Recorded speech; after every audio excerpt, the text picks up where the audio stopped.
o objetivo desse grupo aqui, daquelas 4 pessoas, ele era bem claro, era evidente. O que eles queriam? Eles queriam desenvolver a tecnologia de fibra ótica para, na sequência, transferir para a indústria nacional. Então, eles iam fazer a parte de desenvolvimento, uma vez que chegasse num determinado ponto, eles transferiam isso para a indústria, e a indústria colocaria isso em escala industrial. 1976. Em 1976, no exterior, a NTT. Quem que é a NTT? A NTT é a Telebrás japonesa, é a estatal japonesa que cuida das telecomunicações. Ela, em conjunto com a Fujikura, vocês devem ter ouvido falar já. Fujikura é uma empresa gigantesca, ela atua no segmento óptico em várias coisas.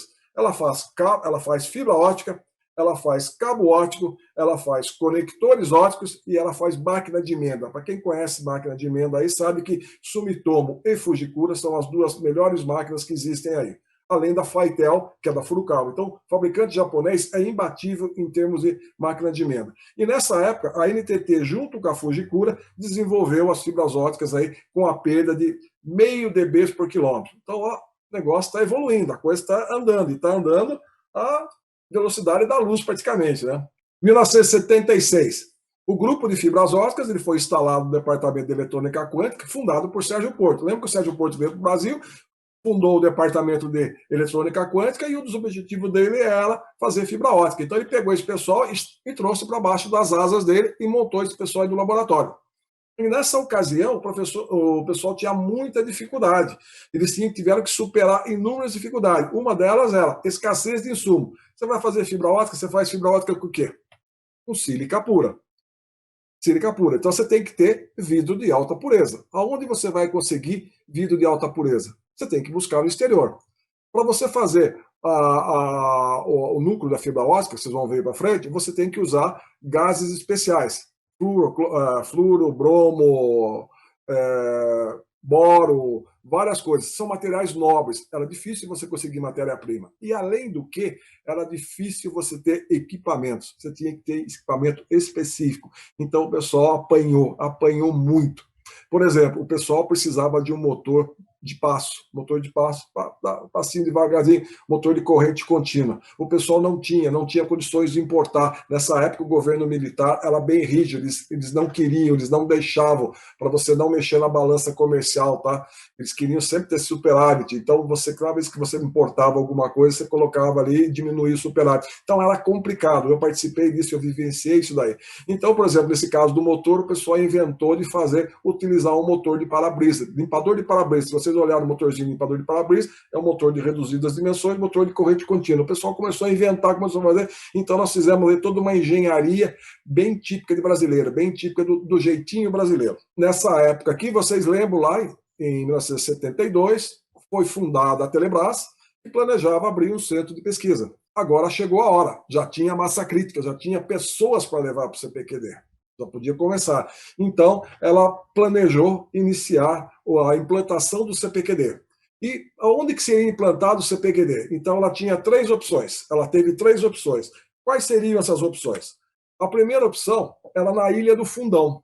É onde fica o campus da Universidade Federal do Rio de Janeiro. Os cariocas já sabem isso daí. Próxima desse campus da Universidade Federal do Rio de Janeiro, ficam 2 centros de pesquisa que são referência. É o Centro de Pesquisa da Petrobras e o Centro de Pesquisa da Eletrobras. Então, nada mais interessante que fazer ali o Centro de Pesquisa em Telecomunicações da Telebrás. Porém, também existia um outro polo de desenvolvimento tecnológico, que era em São José dos Campos, nas proximidades do ITA. Quando você fala ITA, fala São José dos Campos, o que aparece na cabeça? Embraer, a Vibras, tá? Eram empresas de tecnologia. E hoje São José dos Campos é um polo de tecnologia, então poderia ser instalado ali, porque ficava perto do ITA também. E também a terceira opção é perto de alguma universidade com que a Telebrás já tivesse algum relacionamento. Então, poxa, com quem que a Telebrás tinha bastante relacionamento? Algumas universidades. Nisso, aquele carinha lá, chamado Zeferino Vaz, que era perspicaz, que tinha assim uma vivência, que conhecia, que era politicamente muito bom. Opa, eu ouvi dizer aí, universidade, perto de alguma universidade. Poxa, eu vou lá, o que eu vou fazer? Vou bater um papo lá com o general. Vou bater um papo com o general Alencastro. Então, o que ele fez? Ele pegou e convidou o general Alencastro. General Alencastro, vem dar uma volta aqui, vamos passear ali na Unicamp, vou mostrar para o senhor o que a gente anda fazendo. O senhor está botando uma baba de dinheiro aqui dentro, a gente tem uma série de convênios, uma série de contratos, nós estamos fazendo pesquisa na área de laser, estamos fazendo pesquisa na área de fibra ótica, estamos fazendo pesquisa na área de equipamento, olha só como que nós estamos avançados, como que nós temos um entrosamento com a Telebrás, e vendeu a ideia, ou seja, convenceu ali, falou na orelha do general Alencastro, convenceu o general Alencastro e o CPQD foi batido o martelo, o CPQD vai ser em Campinas. Tá? Aonde? Vai ser num lugar estratégico. Se vocês olharem o mapa de Campinas, você tem, fora da zona urbana, vamos chamar assim, você tem o campus da Unicamp. Aqui fica o campus da Unicamp. Ao lado, aqui mais ou menos uns 10 quilômetros, acho que dá uns 10 quilômetros de linha reta, se não me engano, fica o campo da PUC, da Universidade Católica. São dois centros universitários, dois centros de formação de mão de obra. E o CPQD foi criado aqui. Comprou-se um terreno aqui, fez o CPQD. Então, aqui nós temos basicamente um triângulo aqui. Então, ficou perto. Então, poxa, que coisa melhor do que isso? Você ter centro de pesquisa ao lado de universidades que estão gerando pesquisa aplicada, estão gerando conhecimento, criando mão de obra. Nada melhor do que isso. Ok, então, em 76, enquanto o centro o CPQD era desenvolvido, era construído, não era um prédio, vocês vão ver que, para quem conhece o CPQD, sabe que é uma construção enorme, são vários prédios, é uma coisa gigantesca o CPQD. E então o pessoal pegou e falou: nós temos que começar a trabalhar, não podemos esperar o prédio ficar pronto, temos que começar a trabalhar, vamos agitar. Então se criou-se vários prédios, criou-se vários prédios em vários locais de Campinas, escritórios, aí, laboratórios para o pessoal poder começar a trabalhar. E um deles era no prédio da Embratel, que fica lá no centro de Campinas, na Bernardino de Campos. Então ali você tinha uma localização, que hoje, para quem conhece ali, você tem o Mercadão, aqui o Mercadão de Campinas, você tem aqui numa quadra, nessa quadra você tem de um lado o prédio da Telesp, que era a central telefônica da Telesp, e que atendia totalmente a região de Campinas, e você tinha um prédio aqui da Embratel também. Esse prédio da Embratel era um prédio, acho que de 4 ou 5 andares, e só estava sendo utilizado, acho que um andar ou 2 andares, alguma coisa assim. Só que era um prédio construído para ser tipo de uma central telefônica, ou seja, é um caixotão, sem janela, sem nada, tá? É um negócio meio esquisito, mas mesmo assim foi utilizado. Inclusive, quando eu comecei a fazer estágio na Telebrás, eu trabalhei nesse prédio aqui. Eu fui para esse prédio. O pessoal começou a criar salas, começou a criar divisões, e ali dentro foram se montando os laboratórios, montando a parte administrativa. Teve um outro prédio, que era a parte onde ficava a diretoria, um outro prédio onde ficava um laboratório que fazia as placas de circuito impresso. Então, o pessoal foi dando seu jeitinho aí.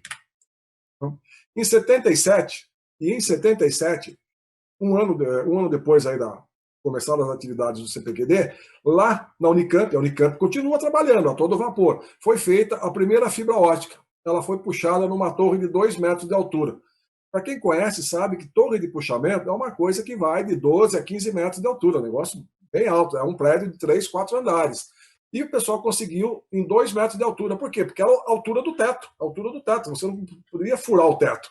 Então, dentro de um laboratório, o pessoal, com o pé direito ali, conseguiu, em 2 metros de altura, fazer uma torre e conseguir fazer o puxamento da fibra ótica. E a Telebrás, ela faz mais um novo contrato com a Unicamp. Nesse novo contrato, ela cria o Sistema de Comunicação Ótica, que era coordenado pelo professor José Mauro Leal Costa. Então, aqui foi feita uma divisão. Então, os projetos com a maior aplicabilidade passaram a ser desenvolvidos pelo CPQD. Aquilo que estava mais avançado, o pessoal transferiu para o CPQD, e aqueles temas acadêmicos ainda, que era desenvolvimento básico e tal, continuou com a Unicamp. Então, o grupo dividiu em 2. Então, aquele grupo, que eram 4 pessoas, dividiu em 2. Na Unicamp, ficou o grupo de pesquisa, com foco na formação técnica, criar mente, criar pessoal técnico, com conhecimento, e sobre a coordenação do professor Ramacan Rivastava. E no CPQD, o pessoal ficou sob a coordenação do José Mauro, que era exatamente otimizar o processo e construir uma planta piloto para fazer a fabricação da fibra ótica. Então, todo aquele conhecimento da Unicamp, o pessoal pegou e começou a agilizar de tal maneira de tornar aquela pesquisa básica em um processo industrial, né, que tivesse um modo de fazer esse processamento aí. Em 1977, uma outra pessoa muito conhecida para quem trabalha no ramo de fibras óticas voltou ao Brasil, que é o Smoke. o Francisco Smoker. Ele veio do Arizona, ele trabalhava no Arizona, trabalhava também com pesquisas na área de fibra ótica, e ele veio e foi contratado pela Telebrás. E ele ficou responsável por fazer a caracterização da fibra, ou seja, todos os parâmetros que a fibra tem que atender para poder ser utilizada em telecomunicações. Então, ele foi o responsável por fazer toda essa parte de especificação, de caracterização e tal. E o José Mauro, ele ficou responsável pela fabricação. Então, os dois trabalhavam em conjunto. Então, o que um especificava aqui, o outro corria atrás para tentar realizar essa especificação na prática. Em 1979, o pessoal ainda estava trabalhando dentro daquele prédio da Embratel, só que aquele prédio da Embratel era muito acanhado, não dava para você desenvolver. Como eu falei, a torre precisava de um pé direito bastante alto. E uma coisa engraçada, eu participei um pouco disso daí, quando o pessoal ligava o laser, ligava o torno para fazer a pré-forma, fazer o desenvolvimento de pré-forma, ali você tem um maçarico e ele gera uma temperatura extremamente alta, e com isso disparava o alarme de incêndio do prédio. Tá? Então, disparava o alarme de incêndio e falava, o pessoal de fibra ótica começou a trabalhar lá.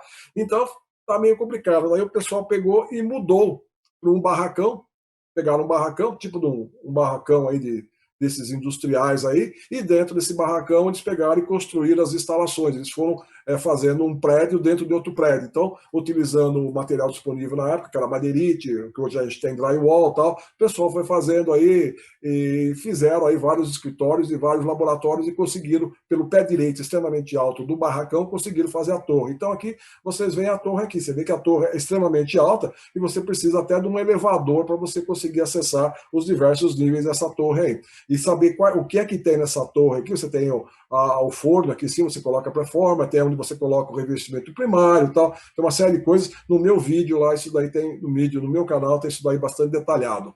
E nesse caso aqui, o pessoal também desenvolveu uma fibra que eu chamava de fibra Itaipu, que era uma fibra multimodo, do tipo degrau, sílica, silicone, 250 a 400 microns. Nessa época estava ocorrendo o desenvolvimento, a construção da usina elétrica de Itaipu, e ali você teria muitos equipamentos elétricos, e esses equipamentos elétricos precisavam ser monitorados, e essa monitoração era feita através de fibra ótica. Então o pessoal queria desenvolver essa fibra pensando em utilizar em Itaipu. Porém, na hora de fazer isso daí, o fornecedor do equipamento, que era a ABB, a Zé Abramovelli, eles pegaram e acabaram não aceitando essa fibra brasileira. Por quê? Porque eles achavam que não ia funcionar, que não sei o quê, não podia garantir o desempenho, não podia garantir a qualidade e tal. E eles pegaram e usaram as próprias fibras que eles trouxeram da Europa. Então essa fibra Itaipu aí foi desenvolvida e, como diz, morreu na praia, tá? Basicamente é isso.